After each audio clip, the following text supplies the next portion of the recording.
Okay, thank you everybody, and I'm proud to be joined by my colleagues here. We have had a task force focusing on this issue, and these members and some others are active and proud members of our task force. So look, 27 days ago, every single senator sent Donald Trump a clear and simple message: release the Epstein files. Congress passed a law, not a suggestion, not a request. The law requires DOJ to release the files by Friday, December 19th. In 3 days, President Trump has a choice: follow the law and release the files, or break the law and continue to hide the truth from the American people. Let me be blunt. We fully expect Trump, Bondi, and their minions to dodge, delay, or partially release these files. If they release some documents and hide others, the American people will see right through it, and they'll ask the obvious question. We are all asking the obvious question that looms. President Trump, what are you trying to hide? President Trump, what are you trying to hide? That's the question the American people are asking.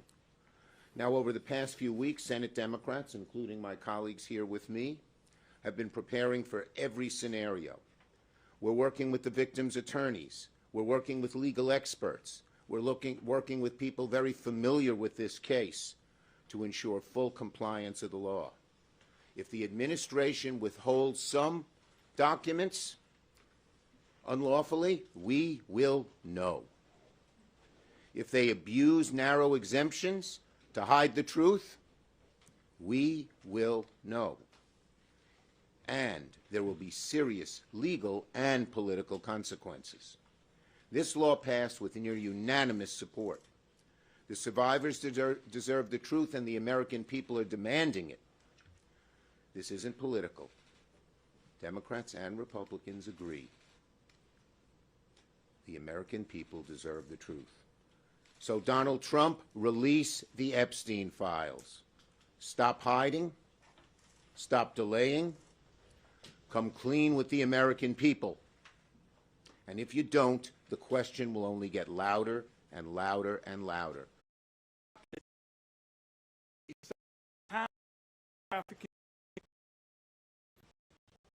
Let's talk about consumers of what the Trump administration puts out on Friday. Here's why. This wouldn't be the first time Bondi tried to trick the public with a binder full of chicken feed. That's what she did back in the spring, which infuriated MAGA voters, who took Trump and his cronies at their word that they'd release the files. Second, the cushy treatment by the Trump administration of Ms. Maxwell is totally unacceptable. She was right at the heart of the most notorious sex trafficking ring in modern American history. Despite that, Donald Trump himself said a pardon for Maxwell is on the table. Third, the Trump administration did assign hundreds of FBI agents to look at the Epstein file, but it wasn't to hunt down any more pedophiles. It was really to comb through the files for Donald Trump's name. Why? To protect him from public scrutiny. From the beginning, that's what they focused on with respect to Epstein. So Trump and Bondi do not deserve the benefit of the doubt. Second, we need to look at what Scott Bessent and the Treasury Department is up to here. They've got another massive set of Epstein files. It is a critical fight for transparency and to find out how this horrendous sex trafficking operation was funded. For nearly 4 years, Finance Committee investigators have been on this, and we have been following the money. And to do that, you've got to get access at the Treasury Department to the records that we have seen. The staff of major Republicans have seen them, and the file is made up of thousands and thousands of bank documents. And my investigators say that it is a financial roadmap into how Epstein hurt so many families. It shows who was paying Epstein, and where his money was going. It shows what banks enabled his trafficking despite evidence of money laundering and despite the knowledge that he was a sex offender. It shows payments that look like the result of blackmail. It shows big outflows of money to Eastern Europe, Turkey, and Russia, and it includes the names of women and girls. My investigators saw a large portion of these records in 2024 under the Biden administration, but the Trump administration is denying us the file today. It's important for the American people to find out how all of this was financed, and that means getting our hands on the file to investigate further. The Secretary of Treasury, Mr. Bessent, has refused now multiple times to hand it over to our investigators. Ridiculous excuses, again and again. So we have introduced legislation to compel him to turn this over to Senate investigators. And I will tell you that Epstein survivors are already filing suit, against banks because they think that this information is so critical to finding out how they were exploited. So it is time for the stonewalling to end. That's why I so appreciate what my colleagues have done to get this information out on Friday, and the administration is required by law to release the Epstein files at DOJ. I'm here to say it's got to be done at the Treasury Department as well, because we find in America you capture corruption by following the money, and that's what is so critical at this point to the second investigation. Thank you, Leader Schumer, and I thank my colleague, Senator Klobuchar. He's been working very well on this, and we appreciate it. Thank you very Klobuchar. much. Thank you, Senator Wyden. Thanks for following the money, something that's our creed as my former job as prosecutors. Whenever you're solving a case from the smallest theft to big rings, and I appreciate that. So let's remember what this is all about. This is about exploitation and abuse. These victims deserve justice, they deserve transparency, and they deserve accountability. Example, Danielle Bensky, 17, recruited into Epstein's circle. Her mom had a brain tumor, and Epstein told her he could help her mom, but only if she abided by his demands, including recruiting other girls. He told her, I can use it to help you, or I can make it very difficult for your mother. That horrific crime, one of many, is why the House voted 427-1 to release the files and why the Senate unanimously passed the bill on Senator Schumer's motion. That bill set a specific deadline, December 19th, and it is a must. It's not a may, it's a must. And it says that no record shall be withheld, delayed, or redacted on the basis of embarrassment, reputational harm, or political sensitivity. With this deadline, they will show whether they are really going to stop covering up or they're going to protect these powerful abusers. If they redact these files heavily, it will be clear they are hiding something. Because maybe it's because Donald Trump is mentioned 1,500 times. Maybe it's because they want to shield wealthy donors who are implicated in these files. Regardless of the reason, if these files are heavily redacted without justification, Americans will know that they are once again, this administration, siding with the rich and the powerful. Remember, if the president was actually serious about truth and transparency, his administration would have released these files months ago. All the way back in March, the Attorney General said everything is going to come out to the public. The public has a right to know. It's been 9 months. 9 months. And if the administration withholds or heavily redacts these records, it will be clear whose side they are on. We know the money, follow the money. They haven't released those yet. And then when it comes to this, they literally have the power of the entire Congress telling them, get them out there now. That's what these next few days will tell us. And with that, I turn it over to my colleague who's been working on this for months and been right out front on it, Senator Merkley. We smell a rat. Why? The president campaigned on releasing the files. Pam Bondi assured everyone the files would be released. Kash Patel said the files will be given to the public. And yet here we are.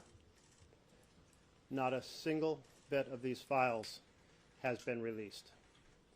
And then what happened? Well, we had over in the House bipartisan leadership with Ro Khanna and Thomas Massie and a discharge petition. And as the discharge petition started to reach the critical number required, the House went on 8 weeks of vacation in order to avoid releasing these files. That's never happened in American history. And then we find, as they were coming back, what happened? An announcement that some new investigations were being launched. That was on November 14th. And on the evening of the 18th, Senator Schumer went to the floor, asked for unanimous consent that the bill from the House be deemed passed when it arrived in the Senate, and unanimous consent was secured from all to send this message. And what happened the next day? Pam Bondi gets up and says, we have this new information to justify new investigations. The timing of that's awfully suspicious. So the leaders in the House and the Senate demanded a meeting. We wrote to Pam Bondi, Ro Khanna, Tom Massie, myself,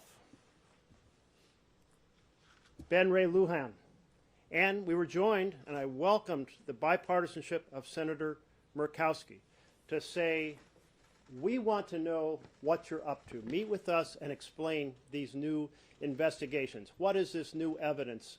What are you undertaking? And how are you setting forward a plan to make sure all the documents are released on the 30-day notice? We got a response.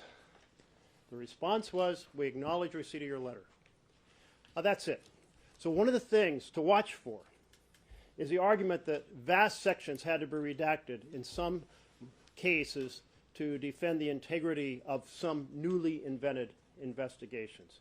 One way or another, we anticipate that Trump is going to continue to hide the files that should be released. We must not let it happen. We must not let it happen because we are about accountability for the perpetrators and justice for the victims, and that will not happen unless there is transparency and the documents are released in whole. Thank you. Senator Blumenthal. Yes, thanks to my colleagues, most especially to Senator Schumer for being so steadfast and unyielding. I think we need to recognize why we are here. We are here because of the survivors. Because of the survivors pursuing relentlessly the hideous cause of their victimization, Epstein, but also the rich and powerful people who were Epstein's benefactors and his enablers. The survivors created that public pressure that led to the law forcing release of these documents. Donald Trump must listen to the survivors, and we will know what they are concealing because of the survivors. Your question may be, how do you know that they're hiding stuff? The survivors will give us the knowledge we need to pursue the truth. They have been about the truth from the very start, and their truth has to prevail. Thank you. And so, as I mentioned, we've had a task force of 13 members. We've divided up in different groups because we know, we believe that they will not give full, open disclosure where there's great accessibility. What is Trump hiding? We're going to find out everything that he hides, that he has hidden. Not just not releasing the report, but once he releases the report, what else he is hiding. And that's why we assembled this task force, and we've had great success, great help from the survivors and their lawyers, from others who have prosecuted. Ron's done a great job on the financial end of it. We're going to find everything out. He can run, he can hide. Questions on this subject? Yes. What is your sense in terms of the time frame? Is it end of day on Friday, or is it when do you need to have these documents? And if you don't, is there a legal recourse that you are already planning? Okay. First question. We don't know when exactly they'll release it. They may try to do it at 11:59 p.m. They have to do it by the 19th. That's the law. If they don't release the documents, there's going to be such an outcry from one end of America to the other that I think they'll be forced to do it. Just as they've resisted all along, but we're at this point. The public pressure, you know, as Abe Lincoln said, public sentiment is everything. You've rarely seen so many different political wings of each party come together and say we need this. So we believe they'll be required to do it. Obviously, we would pursue every legal, legislative, and administrative way to get this done as well, but public pressure will be everything. Yes? How are you planning on addressing this if they do release it and it's so heavily redacted that there's nothing of substance in it? Well, the people who wrote the legislation drafted it very carefully. We've been consulting our lawyers on just that issue, and we will be able to first make the point that some of the redacted stuff doesn't have to, much of the redacted stuff doesn't have to be redacted, and we'll have chapter and verse on that. And second, we will be prepared to argue that in court. But again, our number one ally in this is the American people, and they are going to demand that it be released. And when we say this and this and this shouldn't have been redacted, what are they hiding there? It's going to increase a lot of heat on them. And clearly, as Senator Schumer knows, having met with them, the victims are not also going to allow this to happen. Right. They're going to be leading the way. They want to know what's in these documents. Yep. The victims are already filing lawsuits using the information we've gotten. They are not going to let this just go by the board. Yes. What is your plan for making progress on Senator Wyden's bill with regard to the Treasury? Well, why don't I call on Senator Wyden? We're going to keep pushing to find out what is behind Scott Bessent's stonewalling. The fact of the matter is, on Valentine's Day, before the administration, the Biden administration left, we went to look at the SARS, these suspicious activity reports, and we had the staff of senior Republicans, and we're going to keep pushing on a bipartisan basis to A, get all the facts out, because as Senator Schumer has said, this is not a blue and red fight, and B, to make the reforms that are necessary so this never happens again. Too many banks looked the other way. Too many auditors decided this wasn't important. This was again and again a textbook case of disinterest in suffering and families and young girls, and we're not going to let it happen again. We're also not going to bifurcate this. It's part of one large investigation, one large disclosure. And just as we will do everything we can to alert the public what has happened on the non-financial parts of the documents, with all the horrible things that they did to these women, we're going to continue to keep pressure on the financial parts too. Yes.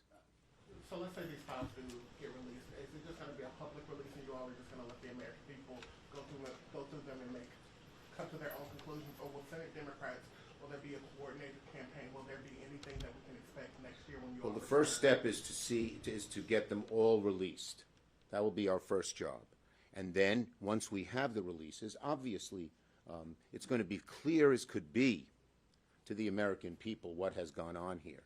But, you know, Democrats will be actively involved, letting people know how disgraceful this has been. The American people should see everything we see. Yeah, they'll see it. Yes. In terms of the timing, if you need to go to court after the release because it's, you know, there are too many redactions or just everything's not there, is that something that can happen quickly, days, We're weeks? gonna, you know, we have great lawyers who are ready to go, and we will leave it to them as to the best sense of timing. But certainly, we want to let public pressure build and build and build. And are you working with the Republicans on the court action? Because the law was bipartisan, would it? We expect that we will have lots of bipartisan support. Thank you, everybody. Thank you. Oh, last one. What steps are you guys taking when it comes to learning more about why Ghislaine Maxwell was moved? I don't know if you saw, but Susie Wiles, the president's chief of staff, We said saw that. she had no idea, the president had no idea. I'm curious, I don't know whether those will be in the She files or not. should not have been moved. And I think when the files are made public, the pressure on to disclose how that happened, why that happened, and to undo it will be very, very real and strong. Is that a focus of one of these tasks? That is one of the focuses is on what happened and what they've tried and what they have tried to do to cover up everything, including what happened with